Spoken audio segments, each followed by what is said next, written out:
Hello! Welcome to Darts Drama Club, coming to you from the Point in Doncaster. Except I'm not at the Point in Doncaster. I don't know if you remember from last week, but my name is Val Holland, and I am actually across the Atlantic Ocean in Philadelphia, the United States of America. Adrian is at the Point in Doncaster, and he's making all of this magic happen. So, Adrian, I know that you're on the comments. I'm wondering if actually maybe you could put something in the comments in the chat just to let people know that you're here and to say hello and, just to kind of check in and let people know that that is our way of actually communicating. Facebook Live is a kind of like it's a weird thing to do a drama workshop on, isn't it? Because I can't see you and I can't hear you, but I can read your comments in the chat. So if you're here and you want to say hello, it would be great to know who's here, who's with us. Give us your name and just maybe a little wave. And along the way, we'd love your comments and all of your ideas. So please do feel that you can actually come into the chat.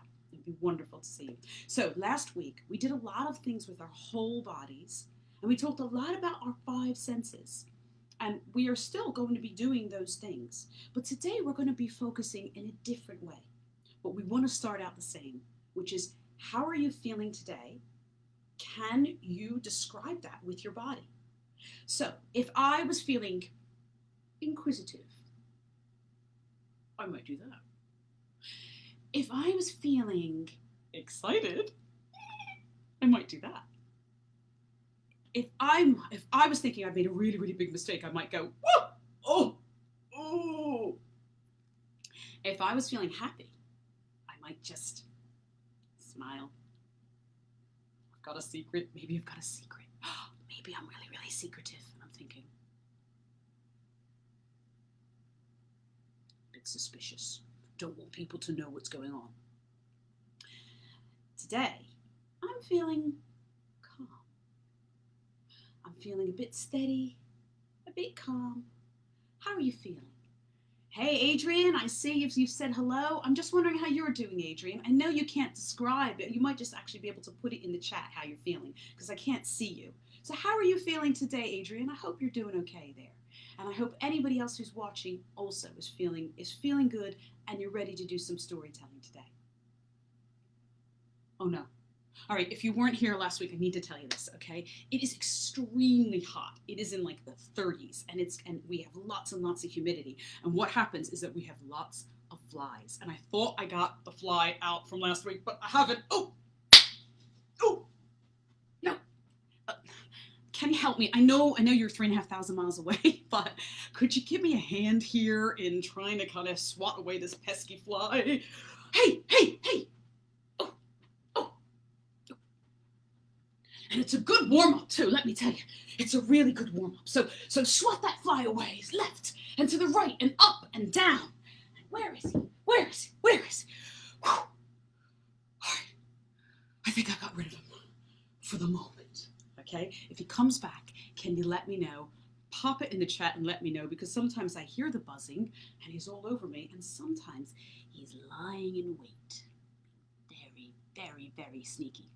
Because he is a pesky and he is a sneaky fly. So, today is going to be about using hands and also facial expressions. So we're going to be looking at that. And facial expressions are an interesting thing just at this moment. But first, let's play a game just with our hands. I hope you can see my hands. So sorry, I have to look down at the little window that shows. So here's my hands. And what I'm going to try and do, and you kind of know this one because it's a little bit like the patting the top of your head and, doing your stomach thing, okay? And this one's called cross and circle. So what I'm going to try and do is make a circle with one hand and keep that going. And then I'm going to try and make a plus sign with the other. Oh my gosh, how am I doing? I find this really, really difficult. I don't know about you, but it's a really, really interesting thing to think about how our brains work so differently, don't they? How are you doing? Okay, anyway, so I did a cross on this side and I did a circle on this side. So now I'm going to reverse them.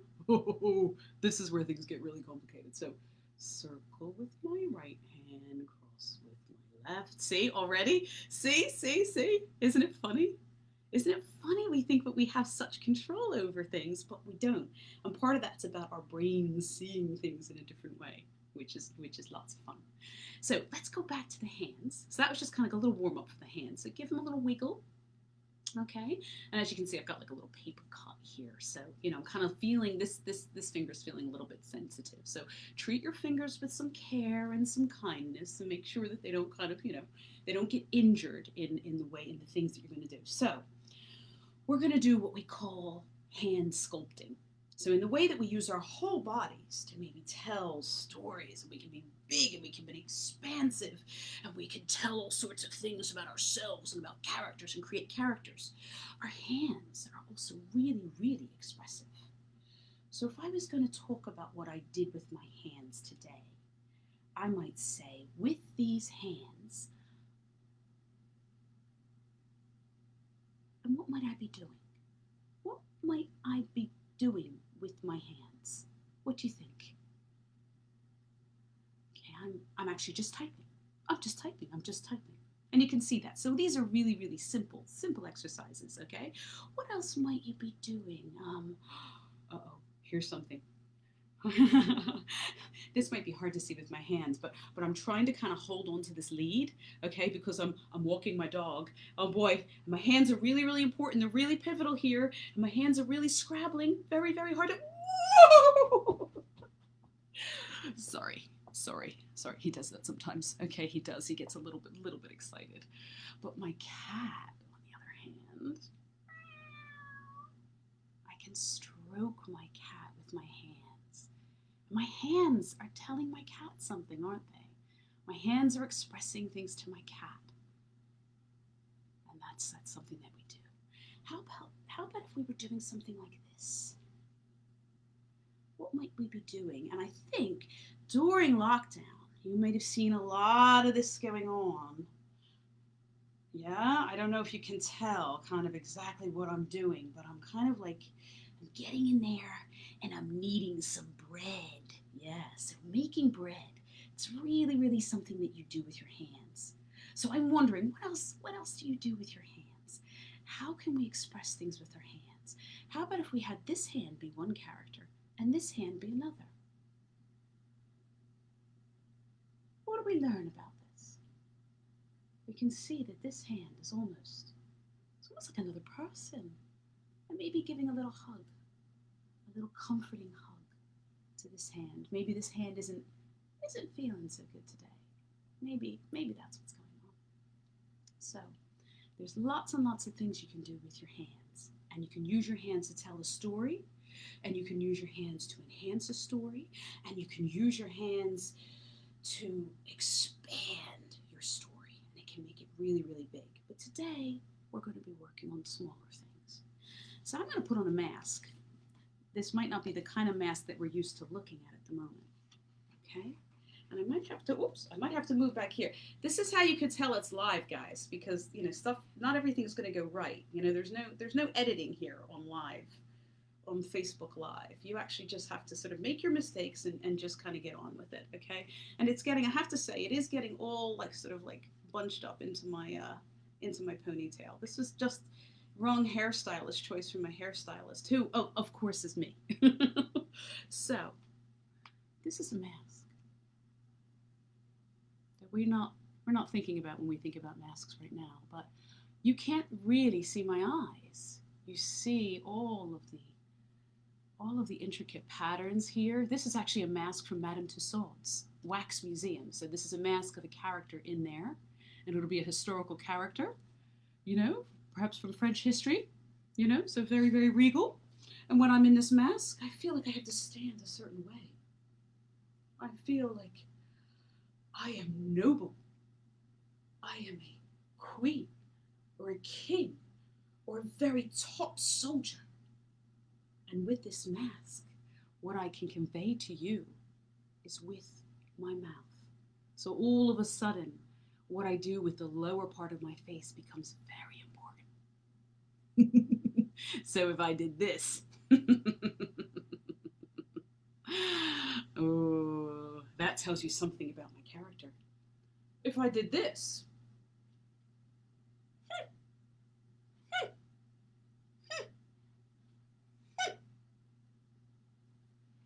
I'm using my body, but it's also my face that becomes really, really important. And it's the lower part of my face that I'm using my mouth and using my nose, because you can't see. We do so much with our eyes. But what we can do with this mask is we can speak, and you can read lips. And that's very, very important. Because if I remove this mask, and if I put on another mask, and this is a mask that we're being asked to wear a lot these days, aren't we? Okay, so I'm going to put this mask on, but I don't know how well you're able to hear me through this mask. Adrian, can you give me some ideas? Can you hear me okay? I mean, this is just a cotton mask. It has double layers. And this is the mask that I use when I go outside these days, because we all have to wear masks, don't we? But it does make it very difficult for people who need to read lips.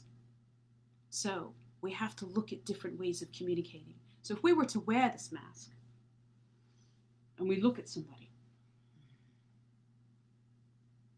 what might I be saying with my eyes right now?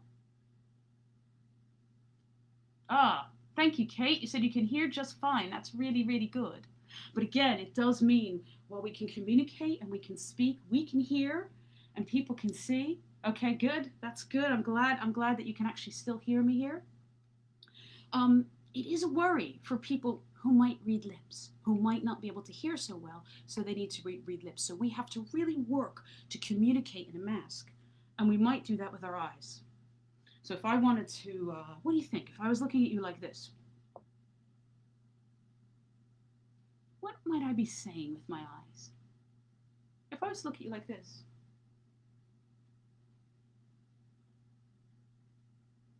what does that look like? If I looked at you like this, it says something else. So there's an awful lot that we can do with different parts of our face. Okay, so just thinking about telling a story with different parts of our face. It's also about kind of reading stories that are in images or in photographs. So I wanted to show you the first photograph that I found. Now this might be a little bit difficult because there's all sorts of like glare. So I'm going to try and do my best to show you the photograph. And I don't know if you can see that it is a wedding.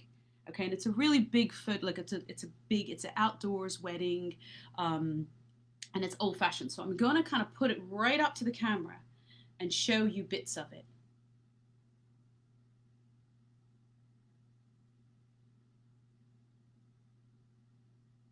And show you bits of people's faces. Now you can see this is a black and white photograph, so it was taken quite some time ago.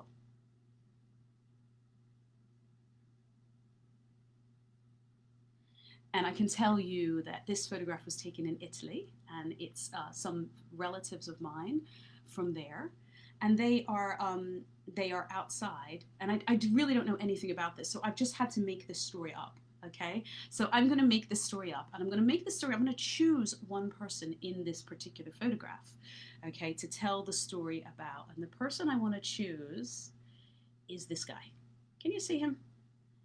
He's right there, okay, and I don't know exactly how old he is, but he's standing there like this. So he's standing there with his little sort of, almost like a Peter Pan expression. And I really love it. I have to say that when I first saw this, obviously you look at the bride and the groom, but then I looked for who else, what other expressions, and he just looks so defiant, and it made me think about him, and I wondered, who is he? So I decided to tell you the story of Pasquale. Okay, so his name is Pasquale, and he's 7 years old, and he lives in a little village. Okay, he doesn't get to go out of the village very much. It's a very beautiful village. I mean, who would want to go? Who would want to leave this village? And one day there's news that there's going to be a very big wedding in the village. And what that means is that people are going to be coming from other villages to attend this wedding. So you can see that not everybody there is from this village. And you can also see that, like, if you look at the bride and the groom, I mean, I don't know, can you see that? Yeah, there they go. Oops, sorry, I'm not very good at this. But you could see they kind of look very kind of stiff and a bit formal. And maybe they're a bit nervous because this happened a long time ago. And while we're so used to getting photographs taken of us now, People were not used to getting photographs taken then. So this was kind of a really, really special thing, something really, really unusual for them and an unusual experience. So anyway, let's go back to Pasquale. So Pasquale's like, he's never even met anybody from other villages because this is like the biggest thing that happened to this village. And he wants in on it. The only problem is Pasquale doesn't know any of these people, okay? Or actually, he does know them. He knows of them. But the families don't get along. There was some kind of problem with a little fence, and the fence was put a little bit too far to the right for Pasquale's family, and they got a little bit upset and made these people move it. So actually, not only has this Pasquale not really know these people, he's not actually even invited. He's not supposed to be there. So the day of the night before the wedding, what happens in this Italian village is that the bride is serenaded by musicians. They come to her house the night before and they serenade her. And the whole village turns out to listen to the music and to eat the food and to dance in the streets. And it's warm because it's in Southern Europe and it's a very, very beautiful time. But at one point, Pasquale suddenly feels his ear being pulled. And it's his mother. And she says, Pasquale, what are you doing? You know that is not our family. We don't communicate. We don't consort with that family. We certainly don't go to their serenades the night before the woman gets married. That just doesn't happen. And so she locks Pasquale in his bedroom that night. She takes him by the ear and makes him go to bed at that moment. And that's it. And he's locked in. And all Pasquale wants to do is go to that wedding, especially now that he's not allowed to. I mean, can you imagine? Like, with his face, he must have been furious. He must have been furious. Ooh. So if we're going to use our hands and our face, we might go, ooh, I'm really angry. So the next morning dawns, and it's absolutely beautiful. And he hears the sounds in the village of people moving around. It's a lot busier than it normally would be on a Saturday, as you can imagine, because there's a big wedding coming to town, and he can hear the crowds. And he's so excited because he can sort of, there's something happening. And this is a lovely, sleepy little village where nothing happens. This is the biggest thing to happen in Pasquale's whole life. So he realizes what his mother didn't do was lock the window. Now he's on the ground floor, so it's okay. He's safe, but he's quite naughty, and so he climbs out of the window, and he sneaks his way through the village, not being seen, and he's hiding.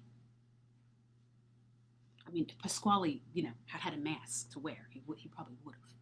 But he was worried. He was worried if I try to hide myself, will it make me look even more conspicuous? Will people then actually even really see me? Will they kind of notice me? So he just sneaks along, tries to be ready. And finally, he sees the bride and the groom go in to the church. And he waits outside patiently. And you can see that sort of like, he still has to hide. I mean, he's not exactly like, if you look again at this picture, this is a big square. That's where this is happening. And so he has to actually hide inside like the church behind something because he doesn't want anybody to see him. He's really, really worried about his mother seeing him because she already got very angry with him. So the bride and groom come out and then they pose, they kind of get everybody ready for the photographs.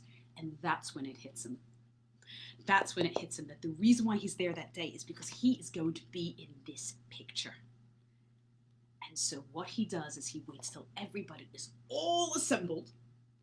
And then he runs as fast as he can. And he runs out and he poses.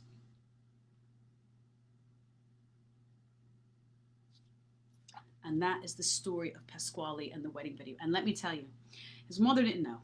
He got away with it, okay, at that moment.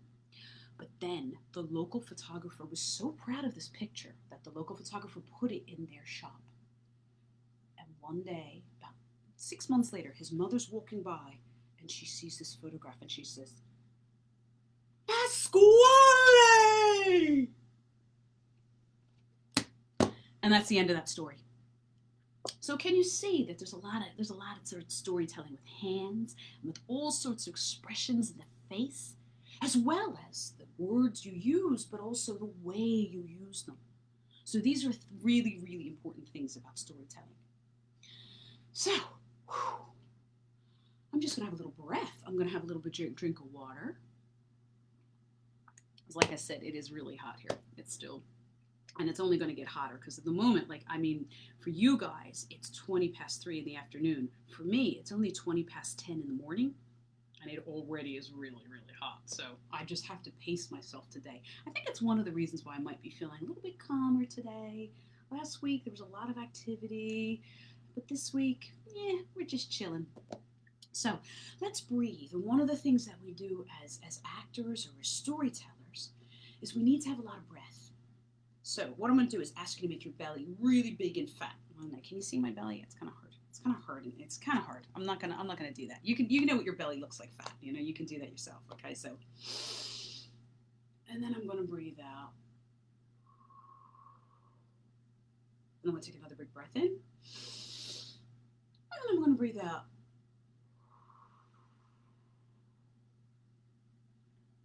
All right, I feel ready. I feel ready for a second story. I'm going to show you this one. This picture's of something different. So while that one was a wedding, this one is also another occasion. And can you see that? So this one is a birthday. Okay? And I want to tell you something about, because I know these people very well. I don't know, I wasn't actually there at this point. In this particular picture, I wasn't in the place where they were. But I'm going to tell you a story about this picture. I also want you to be aware and just kind of have a look at, they're doing something right now. You can see the little boy. You see what he's doing? He's blowing out candles on the cake. And it's interesting. It struck me that we're not allowed to do that right now. So kind of looking back at pictures of the things that we used to just do and just take for granted. We're not allowed to do that anymore. And so you can imagine that this little boy, I'm not going to use his real name. Let's say Jimmy.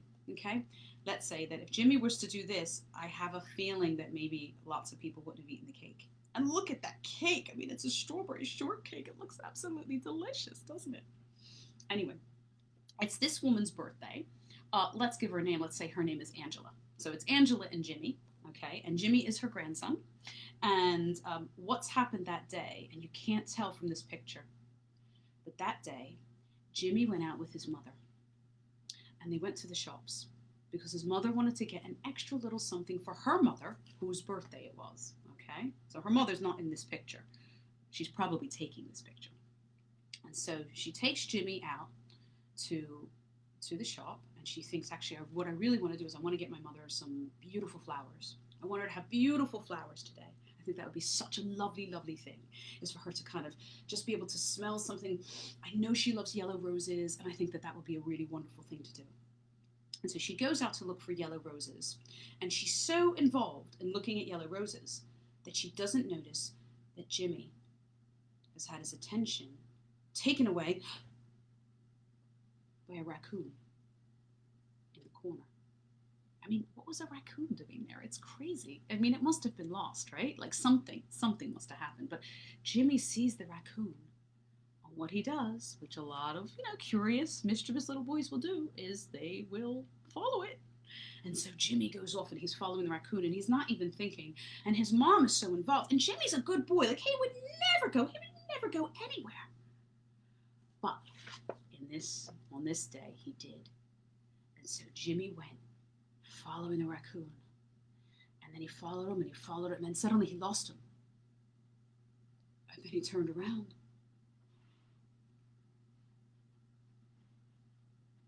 And he realized he was lost too.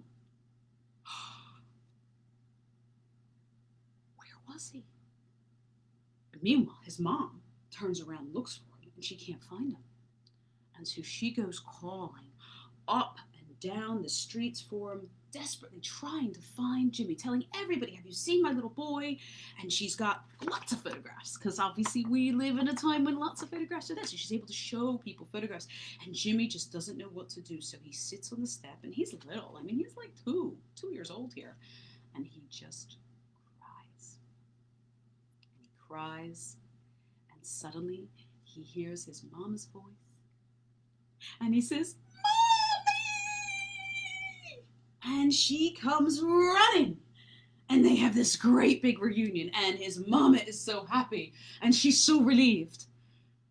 And then she gets a little bit angry with him, obviously. But, no, it's all good. He's 2. He didn't mean to do it. She was just really worried. And she has the yellow roses in her hand. And they come back. And they celebrate the birthday. And his mother says, Jimmy, you can blow out the candles on Grandmom's cake today, because we are so, so happy that you didn't get lost. And that's the end. I mean, it's a very gentle story, so with stories, there's drama, there's something that's happened, and maybe something that's happened that's a little bit scary, or maybe it isn't good. So in this story, obviously, Jimmy getting lost was really quite scary. And the other story was about Pasquale and, wanting to go to the wedding and not being able to. So there's always kind of something that you want to kind of think about. What is it? What is this story really about? And what does the person who's in the center of the story, so we had 2 people, we had Pasquale and we had Jimmy, and these are the people whose stories they are. What's your story? What story do you want to tell? What stories are you hearing from other people? So it would be really, really wonderful, because we're gonna wrap up now, okay? It's been really lovely spending this time with you, okay?